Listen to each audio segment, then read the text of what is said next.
अगर 100 शब्दों की एक शब्द में मैं कहूँ तो अंग्रेजी में एक कहावत है कि all glitters is not gold. हर चमकने वाली वस्तु सोना नहीं होती। अगर मैं चिराग जी के विषय में कहूँ मेरे नज़र में, सबकी नज़रें अलग अलग हैं, हर सिद्धांत हर पर मतलब हर आदमी के लिए नहीं, लेकिन मेरे नज़र में यही चीज़ है कि ऑल ग्लिटर्स इज नॉट। ये ऐसे कि चमकने वाली वस्तु सोना नहीं होती। देखिए नीतीश जी सब समझते हैं, ये बातें समझते हैं, लेकिन जो जाति जनगणना को धोखा बता रहे हैं, बहुत लोग धोखा बताए, बताना भी चाहिए, लेकिन आप गठबंधन में रह करके जब धोखा आज क्यों बता रहे हैं? आप तो पहले बताना चाहिए। इसका मतलब बहुत है, खगड़िया के लोग महसूस कर रहे हैं कि खगड़िया लोकसभा में क्या कोई सा बेटा बेटी नहीं था जो उससे बेटर था। जो भी वर्तमान में सांसद हैं उनसे मुझे कोई शिकायत नहीं, क्योंकि मैं उनके साथ कोई मेरा काम ही नहीं था, क्यों शिकायत रहेगी। लेकिन हम ये कहना चाह रहे हैं खगड़िया वालों के लिए, खगड़िया लोकसभा वालों के लिए, कि ये अपने पिताजी का गृह जिला को बेच दिए। मैंने ऐसा कभी हुआ ही नहीं। तो ऐसा कोई वो बता दें कि ऐसा कोई योग्य व्यक्ति ना है जिनको वो टिकट देते, दे दिए बाहर से ला करके। नमस्कार, आप देख रहे हैं 4 PM और मैं हूं अभिषेक मिश्रा। देखिए, इस वक्त हमारे साथ बिहार सरकार की पूर्व मंत्री, पूर्व सांसद रेणु कुशवाहा हैं।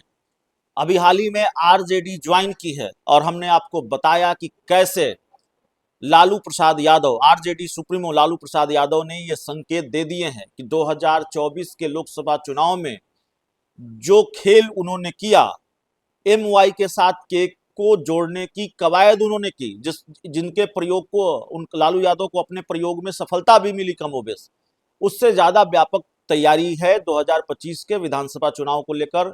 और पूर्व मंत्री रेणु कुशवाहा, राघवेंद्र कुशवाहा जैसे नेता, नेत्री, बड़े नेता अगर शामिल हो रहे हैं आरजेडी में और शामिल हुई हैं रेणु कुशवाहा, तो जाहिर तौर पर ये ट्रेलर है। तेजस्वी यादव ने उसी मंच से यह भी कहा कि अभी कई और लोग आएंगे, जिस मंच से ये ऐलान हुआ कि रेणु कुशवाहा आरजेडी में शामिल हुई हैं। तो कई राजनीतिक सवाल हैं जिस पर बातचीत होगी। और सबसे पहला सवाल मैम ये है कि आरजेडी में अब आप शामिल हो गई हैं, आरजेडी को ही कोई क्यों चुना? क्योंकि खबरें कई थी, खबर यह भी थी कि भाई कांग्रेस से भी बुलावा है, कांग्रेस से भी बातचीत चल रही है। अभी आरजेडी ज्वाइन करने का एक सबसे बड़ा कारण रहा कि मैं देख रही हूँ कि तेजस्वी जी अभी जो युवा हैं और उनको मतलब कहिए तो ऐश मौज करने का दिन था, लेकिन बिहार के स्थिति जो है, पलायन, बेरोजगारी, शिक्षा, स्वास्थ्य, ये सब लेकर के मैंने देखा कि ज़्यादा चिंतित हैं और रात दिन संघर्ष करके एक विकसित बिहार बनाना चाहते हैं। तो 1994 में भी जब हम राजनीति में आए तो यही सोच था, यही नारा दिया गया था उस समय कि भाई विकसित बिहार बनाना है। 20 साल में भी बिहार में भले सड़क बन गई, पुल पुलिया बन गए, लेकिन बिहार में जो चीज़ होना चाहिए, मानवता का विकास, इंसानियत का विकास, जैसा कि मैंने बताया कि शिक्षा, रोजगार, आपको प्लान, ये सब सारा चीज़ वैसे का वैसे है, इसमें सुधार नहीं हुआ है। और खास करके भ्रष्टाचार शिष्टाचार बन गया। भ्रष्टाचार दीमक की तरह बिहार को खा रहा है। तो ये सबसे हमने प्रभावित होकर के हमने सबको देख लिया। जी। तो अब हम जब तेजस्वी जी से प्रभावित होकर के हमने पार्टी को इसलिए ज्वाइन किया। आपको लगता है जो कवायद है लालू प्रसाद यादव की, और जाहिर तौर पर कवायद तो है कि अ, जो एनडीए का वोट बैंक, खासकर जेडीयू का वोट बैंक माना जाता है, लौ कुश का वोट बैंक, उसमें लालू प्रसाद यादव ने सेंधमारी की कोशिश की, कमोबेश सफल भी हुए 24 के लोकसभा चुनाव में। और सफल इसलिए हुए क्योंकि बीजेपी का जो किला कहा जाता था औरंगाबाद सीट, उस किले को भेज दिया और भय कुशवाहा आरजेडी से जीत कर आ गए। फिर आगे भी लालू यादव ने कुशवाहा नेताओं पर दाव लगाना जारी रखा। अब मीसा भारती प्रबल दावेदार थी, सुधाकर सिंह प्रबल दावेदार थे संसदीय दल के नेता के तौर पर, लेकिन अभय कुशवाहा को ये जिम्मेवारी लालू प्रसाद यादव ने दी। तो ये दिखाता है कि भाई लालू यादव क्या चाहते हैं, क्या मैसेज देना चाहते हैं। तो लगता है कि लालू यादव जो चाहते हैं, एनडीए का जो वोट बैंक है वो छिटकेगा, लौकुश का जो वोट बैंक है वो छिटकेगा, और इसमें आप लालू प्रसाद यादव की कोई बड़ी मदद कर पाएंगी। देखिए, हर पार्टी चाहती है और हर नेता चाहते हैं कि मेरा वोट बैंक बढ़े।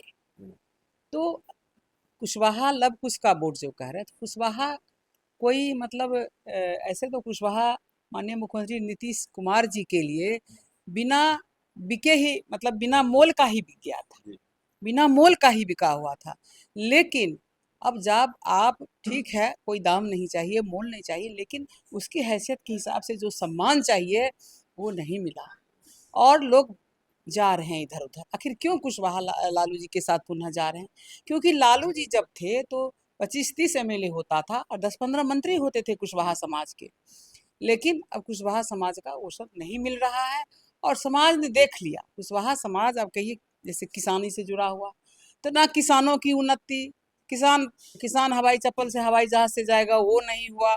बिहार का बेटा आपको इतना कहा मेरिट है कि चाँद पर भी इंटरव्यू देगा, लेकिन प्लान नहीं रुका है। आज भी गाड़ी का ट्रेन लद करके जा रहा है अपने बूढ़े माँ-बाप और अपनी युवा बीवी को छोड़ करके, बच्चे को छोड़ करके। अब आप बताइए कि जैसे शिक्षा का नहीं, पढ़ा-लिखा नहीं है, उसको आप माँगिएगा मैट्रिक का सर्टिफिकेट ला कहाँ से देंगे? जी। तो ये स्थिति बनी हुई है। बिहार आज़ादी के अमृत काल में भी जो कहिए कि यही केरल प्रदेश है, पूरे इंडिया तो एक साथ आज़ाद हुआ, केरल क्यों 100% साक्षर है? और बिहार में आप समझिए कि बारहों मास बहने वाली नदियाँ हैं, उपजाऊ भूमि है, यहाँ के युवा बहुत ही कर्मठ हैं, मेहनती हैं, लोग होशियार हैं, लेकिन इसके बावजूद भी उसको अवसर नहीं मिल रहा है। आपकी दो पुरानी पार्टियों का जिक्र करेंगे, जेडीयू का जिक्र करेंगे। बहुत नीतीश कुमार की भरोसेमंद नेत्री आप रहीं, बड़ी जिम्मेवारी आपको मिली सरकार में, मंत्री रहीं आप, सांसद भी रहीं। जेडीयू से मोहभंग कैसे हुआ और अभी आपकी पुरानी पार्टी में क्या चल रहा है, जेडीयू में क्या चल रहा है, जेडीयू को कैसे देखती हैं, नीतीश कुमार को कैसे देखिए देखती हैं? जो भी जेडीयू में चल रहा है वो सब दिखाई पड़ रहा है, इसलिए उसको बताने की अब जरूरत नहीं है। मैं जेडीयू से अलग हो गई या कई पार्टी ज्वाइन कर ली तो मैं किसी नेता की शिकायत नहीं करूंगी, इसलिए कि सभी नेता अच्छे थे तब तो मैं उस पार्टी में थी। अगर खराब होते तो मैं उस पार्टी में क्यों होती? अच्छे थे, अपने दम पर विकास किए, बहुत अच्छा किए। लेकिन अभी अभी जो स्थिति है कि क्योंकि हर समय आदमी का एक साथ आदमी युवा रह पाता है न क्योंकि परिवर्तन होते रहता है, शरीर में बीमारी करता है, आखिर रिटायरमेंट लोग क्यों होता है? तो इसके कारण अभी बिहार की विकास एक तरह से ठप सा गया है, रुक सा गया है, भ्रष्टाचार चरम पर है, कोई किसी को सुनने वाला नहीं। आप जाके गांव घर में देख लीजिए, कोई अधिकारी, मतलब कहता है ये अधिकारी को क्या कहा जाता है, ये सरकारी नौकर है, कहते हैं सरकारी सिविल सर्वेंट है, गवर्नमेंट का सर्वेंट है। लेकिन ऐसा नहीं है, जो जनता है, जो हमारी मालिक है, उसको तो इस तरह दौड़ा रहा है, इस तरह पीस रहा है कि एक व्यक्ति नहीं इसके पक्ष में बोलेगा। तो हालत बहुत खराब है, लोग परिवर्तन चाहते हैं। और मैं तो समझ लीजिए कि 2015 से ही जदयू से अलग हूँ। 2015, हालांकि ये बात भी सही है कि मैंने जदयू में जाने का बहुत प्रयास किया, जी। लेकिन पता नहीं क्यों हमने तो ऐसा कोई गुनाह नहीं किया था। एक ही गुनाह हुआ था कि मेरे हस्बैंड विजय जी को भारतीय जनता पार्टी, उसमें भारतीय जदयू जो 2014 में अलग था, उनको टिकट दे दिया और मैंने नैतिकता के आधार पर मंत्रिमंडल से मैंने अपना मंत्री पद से इस्तीफा दे दिया। एक गुनाह के आप चलते। ये कह रही हैं कि जब आप जेडीयू से अलग हुई उसके बाद आपने खुद ही कई बार अप्रोच किया जेडीयू में शामिल होने के लिए, लेकिन वहां से कोई ग्रीन सिग्नल आपको नहीं हाँ, मिला। मतलब जैसे कि मेरे शुभचिंतक जो मेरे समर्थक थे, जी। वो कहते थे कि मैडम आपने जदयू जैसे पौधा को खड़ा किया है, फल दे रहा है, आपको उसमें रहना चाहिए। आप कोशिश करिए, कोशिश करिए। मैंने मेरे माथे को इस तरह कर दिया कि चलो कोशिश करके देखते हैं। लेकिन कोशिश करने के देखने के बाद कोई पॉजिटिव चीज़ नज़र नहीं आया, तो मुझे लगा कि अब हमारे जैसे नैतिकवान लोगों का उस पार्टी में कोई ज़रूरत नहीं है।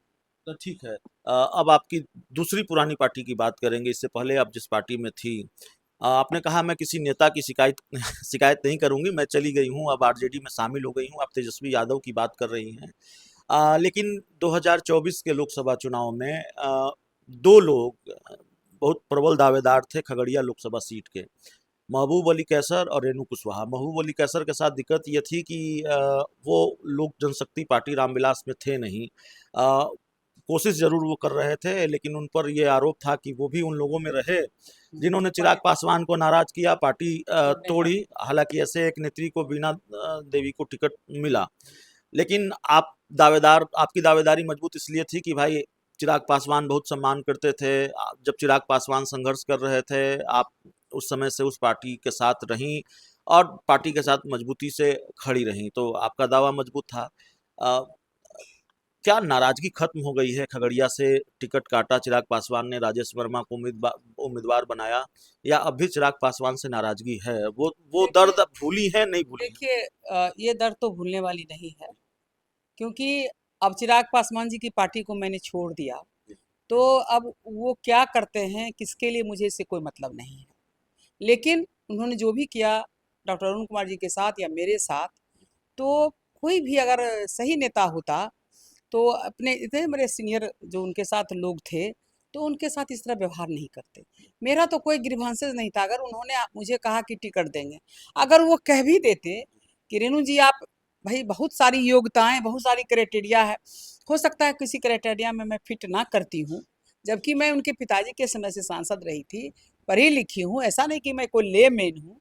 हाँ, राजनीति में रह के मैंने भ्रष्टाचार नहीं किया, मैंने पैसा नहीं कमाया, यही मेरी कमी रही कि मैं काजल की कोठरी में रह के भी उसे बेदाग निकल गई, तो हो सकता है यही क्राइटेरिया में ना फिट होती होंगी, इसलिए मुझे टिकट नहीं दिया। लेकिन एक बार वो कह देते कि रेणु जी हम टिकट नहीं दे सकते, मेरी कुछ मजबूरी है, तो मुझे कोई दुख नहीं होता। आखिरी वक्त तक लेकिन अंधेरे में रखा। अंधेरे में रखा, और पार्टी में मतलब देखिए इस दूसरे के प्रति विश्वास नहीं हो, तो मुझे लगा कि मतलब मेरे स्वभाव के अनुकूल नहीं रहा, और मैंने उस पार्टी को तत्काल ही छोड़ दिया। बल्कि हमने नहीं छोड़ा, ऐसे ऐसे 22 लोग थे, जिम्मेवार लोग थे, जो पार्टी को छोड़ दिए। अब जरा डिकोड कीजिए आप। ठीक है, चिराग पासवान, आपने कहा कि मैं किसी के खिलाफ नहीं बोलूंगी, मैंने वो पार्टियां छोड़ दी हैं, चाहे जेडीयू हो, चाहे वो चिराग पासवान की पार्टी हो, लेकिन चिराग पासवान को आप तो जानती बेहतर तरीके से हैं, उनकी पार्टी में आप रही हैं और पार्टी के रणनीतिकारों में शामिल रही हैं आप। किस तरह का एक्ट कर रहे हैं चिराग पासवान, जरा डिकोड कीजिए। उनकी पार्टी किस तरह का एक्ट कर रही है? एनडीए में है भी, नीतीश कुमार की जाति जनगणना को धोखा भी बता रही है उनकी पार्टी, पोस्टर भी लगा रही है कि स्वागत के लिए है तैयार, ताजपोशी के लिए है तैयार। सवाल जो बिहार जानना चाहता है, लोगों के जेहन में है, हम लोगों के जेहन में भी है, और हम आपसे जानना चाहते हैं, 2020 की राह पर ही चल पड़े हैं चिराग पासवान? नीतीश कुमार से आर पार की लड़ाई छेड़ दी है, छेड़ने वाले हैं? देखिए, अगर 100 शब्दों की एक शब्द में मैं कहूँ, तो अंग्रेजी में एक कहावत है कि all glitters is not gold. हर चमकने वाली वस्तु सोना नहीं होती। अगर मैं चिराग जी के विषय में कहूँ, मेरे नज़र में, सबकी नज़रें अलग अलग हैं, हर सिद्धांत हर पर मतलब हर आदमी के लिए नहीं, लेकिन मेरे नज़र में यही चीज़ है कि ऑल गिल्टर इज नॉट, ये ऐसे कि चमकने वाली वस्तु सोना नहीं होती। बिहार के लोगों को ये बात को समझ लेना चाहिए। नीतीश कुमार क्यों नहीं समझ पा रहे हैं? चिराग पासवान अगर 2020 की राह पर चल पड़े हैं तो एनडीए में हैं, नीतीश कुमार भी एनडीए में हैं, लेकिन चिराग पासवान, नीतीश कुमार जिसको अपनी उपलब्धि मानते हैं, जाति गणना का फैसला जो नीतीश कुमार और तेजस्वी यादव की सरकार ने लिया, मुख्यमंत्री तो नीतीश कुमार ही थे, उसको बहुजनों के साथ धोखा बता रही है चिराग पासवान की पार्टी, उनके सांसद धोखा बता रहे हैं। तो ये बात नीतीश कुमार क्यों नहीं समझ पा रहे हैं? देखिए, नीतीश जी सब समझते हैं, ये बात नहीं समझते हैं। लेकिन जो जाति जनगणना को धोखा बता रहे हैं, बहुत लोग धोखा बताए, बताना भी चाहिए। लेकिन आप गठबंधन में रह करके जब धोखा आज क्यों बता रहे हैं? आप तो पहले बताना चाहिए। इसका मतलब आप प्रधानमंत्री मोदी जी का भी शिकायत कर रहे हैं। तो अगर यही काम इनको करने दे दिया जाए, तो देखिए कहता है कि ढोलक पर ताल बजाना बड़ी मुश्किल काम होता है, लेकिन आप ऐसे ऐसे करके अपने पैर पर जाए तो आसान है, लेकिन ढोलक पर, तो यही हालत है इन लोगों की। अपना तरफ वो देखते नहीं है कि हमने क्या किया, क्या कर रहे हैं, हम क्या हैं, लेकिन दूसरे को निकालते हैं। जाति जनगणना गलत थी तो आप बहुत पहले कहना चाहिए उनको। लेकिन इन लोगों को आदत है, ये देखिए ये करके आपको ब्लैकमेल करके ज़्यादा टिकट चाहते हैं, ताकि ज़्यादा से ज़्यादा अर्निंग कर सकें। और बाकी नीतीश जी भी सब समझ रहे हैं, और क्या कहते हैं, सारे लोग समझ रहे हैं, एनडीए में ये बात नहीं नहीं नहीं समझ, सारे लोग समझ रहे हैं, और सारे लोग सचेत भी होंगे मेरे ख्याल से। एक बात और है, खगड़िया पर फिर लौटते हैं। खगड़िया लोकसभा सीट से आपका टिकट काटा गया। बहुत ये चर्चा हुई कि भाई खगड़िया के किसी कैंडिडेट को उम्मीदवार नहीं बनाया गया। आप लोगों की तरफ से भी आवाज़ उठी कि भाई आप तो हमको नहीं देना था, खगड़िया के लोगों को ही देते। बाहरी उम्मीदवार पर दाव लगाए, इसको लेकर भी नाराजगी रही। नाराजगी देखिए बहुत है। खगड़िया के लोग महसूस कर रहे हैं कि खगड़िया लोकसभा में क्या कोई सा बेटा बेटी नहीं था जो उससे बेटर था। जो भी वर्तमान में सांसद हैं उनसे मुझे कोई शिकायत नहीं, क्योंकि मैं उनके साथ कोई मेरा काम ही नहीं था, क्यों शिकायत रहेगी। लेकिन हम ये कहना चाह रहे हैं खगड़िया वालों के लिए, खगड़िया लोकसभा वालों के लिए, कि ये अपने पिताजी का गृह जिला को बेच दिए। मैंने ऐसा कभी हुआ ही नहीं। तो ऐसा कोई वो बता दें कि ऐसा कोई योग्य व्यक्ति ना है जिनको वो टिकट दे दिए बाहर से ला करके। आखिर ऐसा क्या चीज था, कुछ तो बताना चाहिए, कुछ तो आप बताइए कि आपका किस आधार पर है।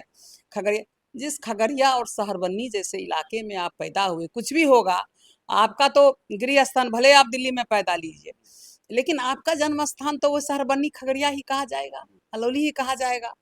तो वहाँ के लोगों की उपेक्षा कर आपने जो बाहर के लोगों को टिकट दिया, तो आप बता देते कि कितनी सामर्थ्य है। वहाँ के एमपी भी आप ही के पार्टी के थे, किसको हराना था आखिर आपको? कोई दूसरा ऐसा कोई मजबूत उम्मीदवार भी नहीं था जो हराना था। तो देखिए, खगड़िया की जनता भी उनको जवाब देगी समय पर। आपको लगता है कि इसका राजनीतिक नुकसान चिराग पासवान को विधानसभा चुनाव में उठाना पड़ेगा? मुझे तो लगता है। आखिरी सवाल है, कहाँ से चुनाव लड़ेंगे? देखिए, अब मेरी प्राथमिकता चुनाव लड़ना नहीं रहा। अब मेरी प्राथमिकता है कि जो लोग चुनाव लड़ेंगे उसको जिताना है और तेजस्वी जी की सरकार बनाना है। आप इनकार कर रही हैं, बिल्कुल साफ इस बात को खारिज कर रही हैं कि आप विधानसभा चुनाव लड़ेंगे? नहीं, ये मैं मतलब खारिज नहीं कर रही हूँ, मतलब पार्टी अगर हाँ, फैसला हाँ, लेगी। पार्टी जहाँ से लड़ाना चाहेगी, पार्टी लड़ाना चाहेगी तो हम लड़ेंगे।